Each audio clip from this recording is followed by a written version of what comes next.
Sebelumnya, Assalamualaikum warahmatullahi wabarakatuh, Bung Deddy dan para Waalaikumsalam. pendengar dimanapun Anda berada. Pertama tentu saya sangat menyesalkan ya kejadian viral di masyarakat ya. Ini harus kita sampaikan kepada kita semua bahwa hidup matinya rumah sakit, hidup rumah sakitnya fasilitas kesehatan yang bekerja rumah sakit itu tergantung 80% pemasukan itu dari rakyat. Siapa rakyat yang menjadi peserta BPJS, baik yang membayar mandiri maupun yang membayar dibayar oleh negara gitu loh. Nah, dengan kondisi seperti itu kan sangat riskan dan sangat miris gitu loh. Dan ini membuktikan bahwa masih banyak nakes kita yang memandang peserta BPJS itu warga kelas 2. Sedangkan dia nggak menyadari bahwa hidupnya mati rumah sakit dan mereka digaji itu dari uang rakyat gitu loh. Nah, ini harus menjadi proses pembelajaran dan menjadi potret kita bersama bahwa rumah sakit, kemudian juga fasilitas kesehatan ini, nakesnya masih memandang bahwa peserta BPJS itu harus ada proses perbaikan dan penyempurnaan gitu loh. Nah, ini nggak boleh dibiarkan. Yang pertama ini tamparan keras kepada dua hal ya. Yang pertama kepada BPJS Kesehatan, yang kedua pihak rumah sakit. Nah, untuk ini tidak boleh dibiarkan. Dan ini menjadi respon yang sangat reaktif dari netizen dan kita semua ya, bahwa ternyata ini bentuk yang sangat tidak mengurangkan kepada peserta BPJS. Untuk itu saya kira harus ada pembinaan baik dari para BPJS Kesehatan kepada rumah sakit. Kalau ternyata tidak dilakukan pembinaan dan ternyata ada proses pembiaran, saya kira BPJS manajemen rumah sakit harus menyetop kerjasama BPJS dengan rumah sakit maupun fasilitas kesehatan. Karena sekali lagi saya tekankan, jadikanlah pasien, jadikanlah rakyat itu menjadi tuan rumah di negeri sendiri gitu loh. Kalau ini dibiarkan sekali lagi ini menjadi proses yang terus berlanjut dan ini selalu dikeluhkan oleh peserta BPJS. Ternyata betul kan bahwa masih ada oknum, masih banyak nakes kita yang memandang bahwa peserta BPJS kelas ini sebagai warga negara kelas 2 ini sangat kita sayangkan. Dan sekali lagi ini harus kita ingatkan kepada BPJS, kalau ternyata manajemen rumah sakit tidak membina, ya putus saja hubungan rumah sakit dengan BPJS Kesehatan itu gitu. Nggak boleh dibiarkan ini begitu, Bung Deddy.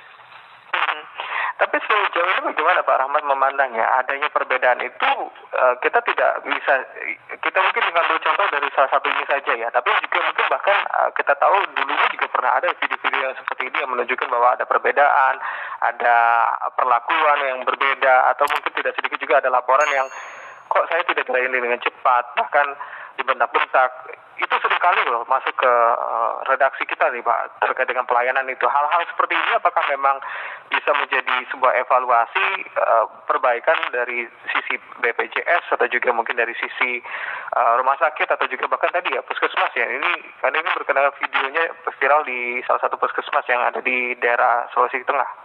Ya, saya kira ini potret situasi kondisi fasilitas kesehatan kita terutama ketika rakyat kita peserta BPJS membuat atau berkunjung ke rumah sakit. Ternyata faktanya seperti ini gitu loh. Dan ini sudah menjadi concern kita semua terutama di Komisi 9 ya, agar berubahlah. Ayo kita berubah. Jangankan rakyat diminta untuk naikkan iuran.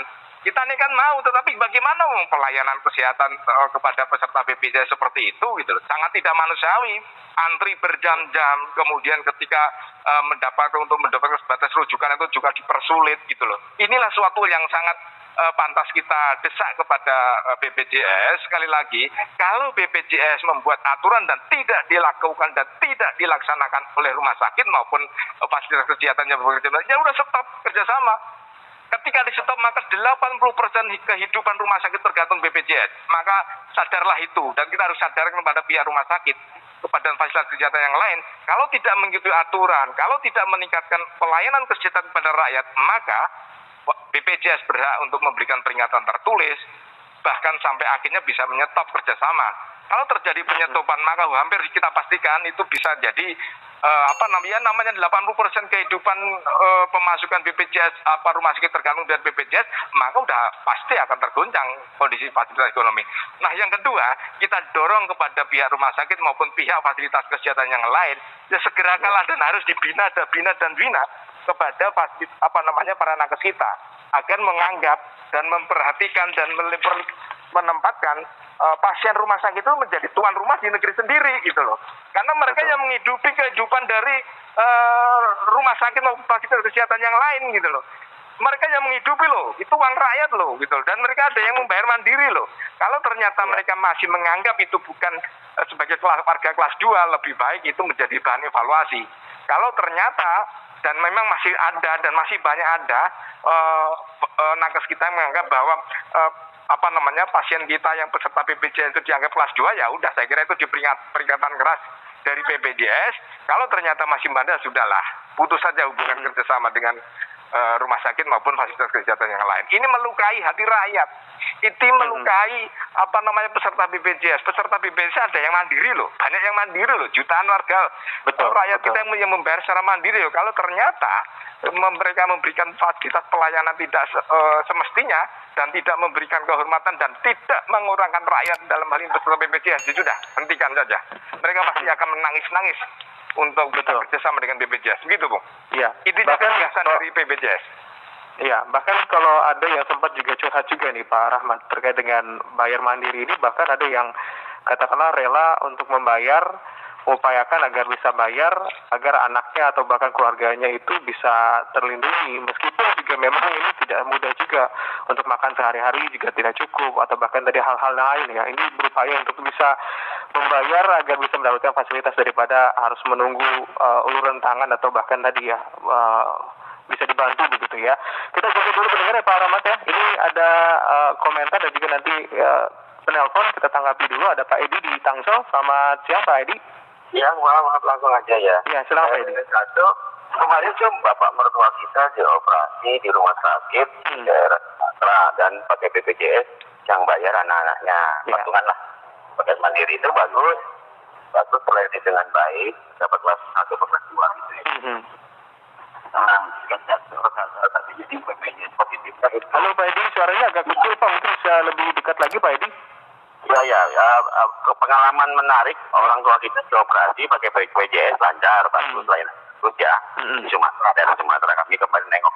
Terus yang kedua, ini kan saya lihat semua netizen nih, jasa netizen ya banyak kasus besar yang netizen sebagai wakil rakyat gitu ya. Datang ini wakil rakyat dong, masalah-masalahnya. Ya, mewakili suara rakyat begitu ya. Banyak kasus besar kemarin kakaknya Rafael Nadal, katanya Rafael Alun ya. Iya. Rafael Nadal kan petenis ya. Ini Rafael Alun kena tuh, netizen juga, Sambo, netizen juga. Jadi sebaiknya mungkin bagaimana nih masukan bagi dari saya, pendapat saya, biar hemat budget tapi efektif, ini diberdayakan sehingga DPR mungkin bubarin aja atau gimana gitu aja. Terima kasih. Yang dibubarkan apa itu maksudnya Pak? Ya, karena lebih efektif netizen yang bisa melaporkan sebagai mata saksi masyarakat. Tidak mendapatkan laporan itu harusnya. Oke. Baik. Nah, sekarang 60 juta atau 100 juta per bulan per anggota tidak efektif penyataannya. Lebih banyak netizen yang bisa membuka. Sebenarnya jasanya gedean para netizen yang berani mengungkapin ini kan fakta di depan mata. Cari solusi alternatif dengan budgeting lokes yang bagus, tapi maksimal.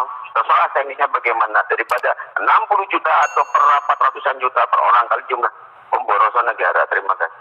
Baik, Pak Edi di Tangsel ya. Ini kita tidak relevan untuk membahas itu ya. Tapi nanti mungkin bisa ditanggapi. Ada Pak Dani di Kelapa Gading. Selamat siang Pak Dani. Ya, selamat siang Pak. Ya, silakan Pak Dani. Pak, selamat siang Bapak narasumber. Ya. Ya gini Pak, kalau saya sih belum nonton videonya ya, tapi kalau dari keterangan tadi dikatakan di puskesmas ya. Iya. Itu puskesmas kan pihak dari negeri ya, pegawai negeri betul. Dari dinas kalau nggak salah. Sebenarnya kan lebih mudah untuk penindakannya dibandingin rumah sakit swasta. Karena kalau saya lihat seperti Bapak narasumber bilang tadi, pemutusan kerjasama dengan BPJS itu menyulitkan rumah sakit. Kalau kata saya sih enggak juga. Bagi rumah sakit Bonafit mungkin nggak ada masalah dia putus dengan BPJS, karena kan yang setahu saya kerjasama pihak dengan rumah sakit itu diwajibkan oleh pemerintah. Setiap rumah sakit itu wajib menerima pasien BPJS. Yang kedua, kalau buat penanganan masalah ini puskesmas ini sebetulnya lebih mudah. Lebih mudah ya, dan karena koordinir. Dan yang satu lagi Pak, ini sekedar masukan aja buat masyarakat. Kalau memang sekiranya merasa berat untuk membayar BPJS karena kebutuhan sehari-harinya juga memang sulit ya kan, terus dia harus bayar BPJS iurannya bayar wajib.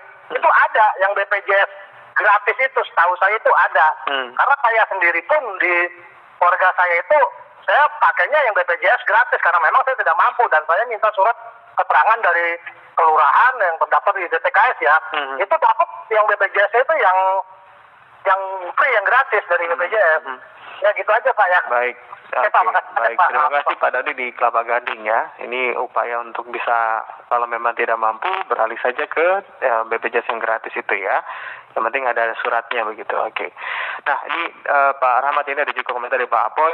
Pak, sebagai masyarakat cuma bisa ngeluh dengan aturan BPJS dari awal munculnya bahwa pelayanan yang sangat buruk, tapi mau mengadukan kemana suara masyarakat yang di pelosok. Tolonglah, di mana keadilan negeri ini. Nah ini mungkin jadi memunculkan antipati juga ikut BPJS nih. Saya akhirnya keluar. Terima kasih dari Pak Apoy di Jawa Barat. Mungkin bisa ditanggapi tadi Pak Edi, Pak Danu dan juga Pak Apoy. Ya, Pak Danu, Pak Edi, Pak Apoy, pada prinsipnya kita Komisi 9 itu sudah terus sebagai mitra kerja Komisi 9 dengan BPJS Kesehatan maupun tenaga kerja ya. Kita selalu mendorong dan mendesak, termasuk kita selalu setiap saat kita sampaikan kepada manajemen pelayanan. Kenapa kita sampaikan? Pelayanan selalu dan sering kita dapatkan di masyarakat. Ada keluhan, ada yang tidak mengurangkan. Coba bayangkan ketika kita mau antri dari jam 6 pagi, baru mendapatkan pemeriksaan itu sekitar bisa jam 10. Berapa jam itu waktunya? Udah orang sakit, kemudian harus menunggu berjam-jam. Itu adalah bentuk pelayanan yang sangat tidak memanusiakan dari para peserta BPJS. Untuk itu kita desak, kita dorong kepada BPJS agar yang bermitra dengan BPJS Kesehatan wajib hukumnya membuat teknologi informasi. Bisa melalui HP, kemudian ketika kita mau datang jam 9 ya kita cukup datang jam 8 atau setengah 8. Jadi menunggu itu tidak terlalu lama gitu loh. Itu menjadi salah satu prasyarat agar siapapun rumah sakit yang mau kerjasama dengan BPJS harus seperti itu. Kalau tidak ya kita hentikan kerjasamanya, kita dorong untuk dievaluasi gitu loh. Nah itulah salah satu bentuk kami Komisi 9 dalam rangka untuk ikut mengawasi dan ikut meningkatkan fungsi kontrol BPJS untuk meningkatkan pelayanannya. Nah perlu saya cermati, saya sampaikan kepada tadi penanya ya bahwa rumah sakit itu adalah wajib hukum. Tidak, masih banyak rumah sakit yang tidak mau dan sengaja tidak mau karena memang memposisikan dia tidak bisa jadi rumah sakit itu memposisikan untuk kelas menengah atas sehingga tidak perlu kerjasama dengan BPJS. Sedangkan faktanya saat ini Bung Dedi dan teman-teman sekalian, 80% pendapatan BPJS itu terhasilkan dari uang rakyat BPJS Kesehatan, sehingga salah satu industri di Indonesia yang saat ini sangat berkembang ya rumah sakit. Kenapa? Dibiayai oleh negara, dibiayai oleh rakyat gitu loh. Kalau ternyata dibiayai oleh rakyat kerja dengan BPJS ternyata fungsi pelayanan tidak maksimal dan tidak optimal dan bahkan tanda petik tidak sesuai harapan dengan ketentuan yang diatur oleh pemerintah dalam ini DJSN maupun BPJS, ya sudah hentikan saja kerjasama. Sebagai ilustrasi begini Bung Dedi, ada yang rumah sakit kerjasama setiap bulan itu omsetnya bisa 4 miliar. Tetapi karena ada suatu kondisi yang tidak memungkinkan, kemudian BPJS menyetop karena ada pelanggaran, BPJS Kesehatan itu menyetop rumah sakit itu sehingga omsetnya dari 4 miliar turun menjadi 300 juta per bulan. Dan itu otomatis hampir pasti mensubsidi gitu, mensubsidi untuk bayar gaji karyawan. Artinya apa? Betapa porsi pendapatan rumah sakit fasilitas kerja itu didapatkan dari uang rakyat dalam hal ini BPJS. Untuk itu saya kira keluhan-keluhan masyarakat, keluhan-keluhan yang sering kita terima ketika kita kunjungan ke daerah, ketika kita temuin rakyat di daerah berkunjung di rumah sakit, itu selalu kita dorong, kita sampaikan gitu loh kepada BPJS Kesehatan untuk membina kepada rumah sakit, kepada puskesmas, kepada fasilitas yang lain yang kerjasama dengan BPJS gitu loh. Nah sebenarnya menjadi adegan ya ketika gimana mau meningkat selalu menjadi polemik ya, gimana mau meningkatkan iuran BPJS, pelayanannya seperti itu gitu loh, masih seperti ini gitu loh. Nah intinya Bung Dedi, apa yang terlihat di dalam kasus beberapa hari ini ya yang mencuat dan diserbu oleh netizen ini menunjukkan bahwa pada dasar masyarakat kita atau rumah sakit kita yang kerjasama itu masih banyak yang menganggap peserta BPJS itu kelas 2. Nah, ini harus kita luruskan, harus kita tertibkan gitu loh. Kalau soal itu rumah sakit puskesmas nakes kita yang sudah minta maaf itu belum menyelesaikan masalah, karena di rakyat, di fasilitas kesehatan yang lain, di rumah sakit, di tempat yang lain masih banyak menganggap bahwa tidak menghargai dan tidak mengurangkan peserta BPJS. Intinya kita justru malah tanda petik ini menjadi momentum temuan atau langkah konyol dari nakes yang membuat media sosial itu sebagai pintu masuk untuk memperbaiki manajemen rumah sakit, manajemen fasilitas kesehatan, baik puskesmas maupun rumah sakit agar lebih baik lagi. Kalau tidak ya sudah cabut dari kerjasama dengan BPJS. Itu justru saya ambil positifnya, karena pada dasarnya ini menunjukkan masih banyak faktanya nakes atau rumah sakit maupun fasilitas kesehatan yang masih menganggap peserta BPJS itu kelas 2. Bung Deddy. Ya, ini ada Pak Danu nih yang menyampaikan begini Pak Rahmat. Kalau ada kasus orang tua tiba-tiba pingsan, kemudian dibawa ke rumah sakit diberi pernapasan buatan, namun waktu keluarga bilang mau pakai BPJS, rumah sakit itu bilang tak ada kamar ICU, sehingga orang tua itu meninggal dalam ambulan menuju rumah sakit. Ini dirujuk ke rumah sakit itu. Solusinya gimana?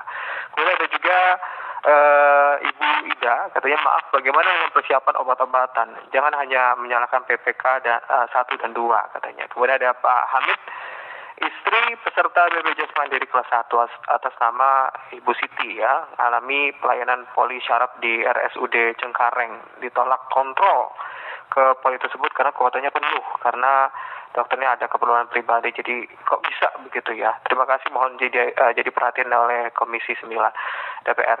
Ini dari Pak Hamid ya, ini mungkin juga sekaligus curhat ya, bagaimana masih adanya penolakan atau bahkan tadi saat menggunakan BPJS langsung tidak ada kamar ICU penuh atau tidak ada yang kosong.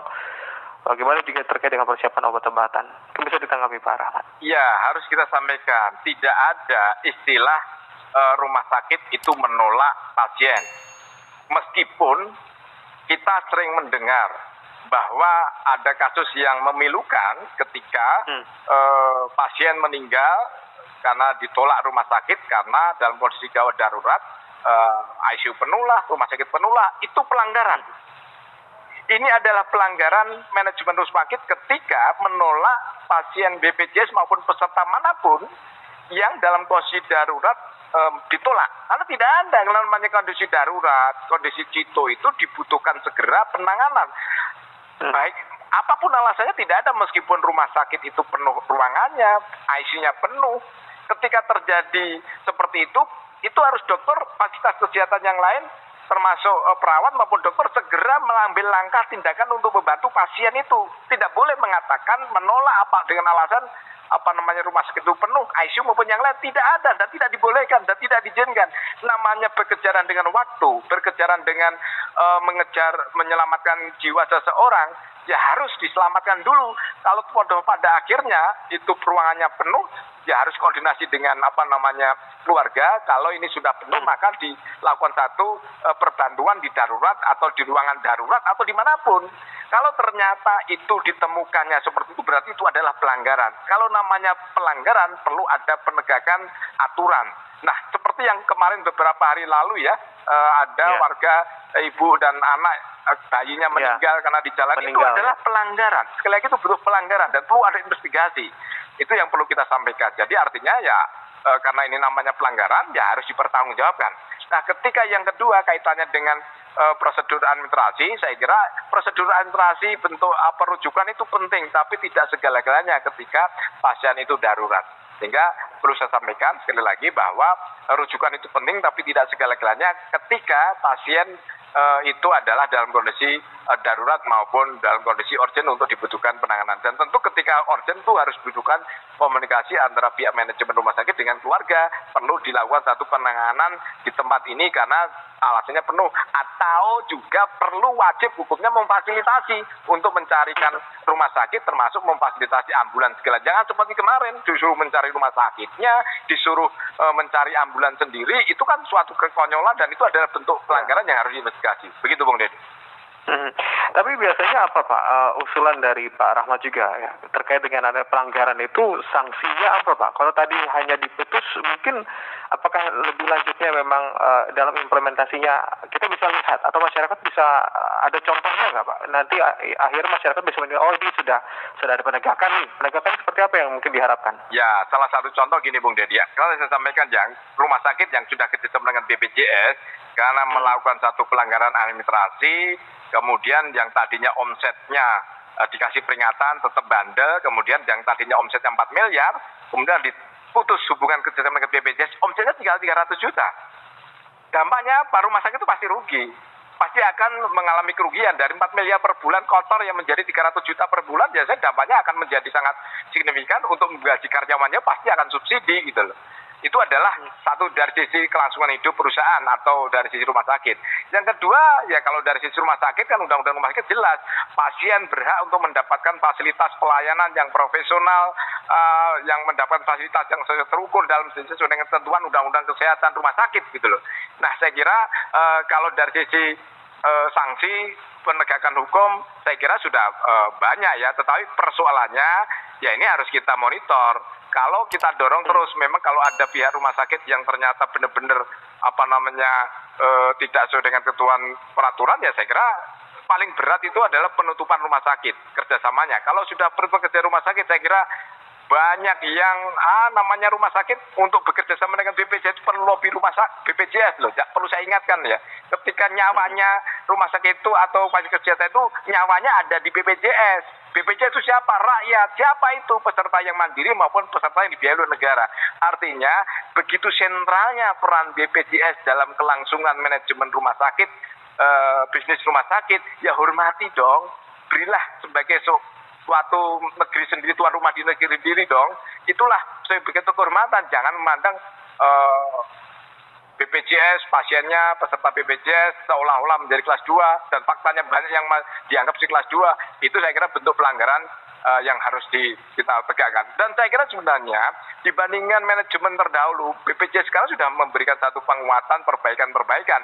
Tapi memang tidak semudah kita membalikkan tangan ya langsung berubah cepat pelayanannya. Salah satunya adalah bentuk yang harus ketika kita mau ke rumah sakit yang tadinya antri berjam-jam, cukup sekarang lewat WA, lewat WhatsApp untuk mendaftarkan sebagai bentuk perbaikan pelayanan.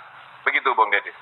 Ya, mudah-mudahan ya untuk ini kita juga menjadi hal yang terakhir ya. Khususnya banyak netizen yang berharap untuk adanya perubahan dan tidak perlu harus dari viral dulu baru bisa dapat perhatian ya Pak Rahmat ya. Intinya begini Bung Deddy, intinya bahwa ini dijadikan kita sebagai pintu masuk untuk memperbaiki perumah sakitan, fasilitas kesehatan yang kerjasama dengan BPJS. Ya silakan, ini menjadikan momentum BPJS untuk membina rumah sakit membina kepada para nakes untuk mengurangkan dan menjadikan peserta BPJS menjadi tuan rumah di negeri sendiri. Saya kira begitu Bung Deddy. Baik. Terima kasih Pak Rahmat Handuri atas waktu dan penjelasannya. Selamat siang. Selamat siang, selamat siang. Assalamualaikum warahmatullahi wabarakatuh.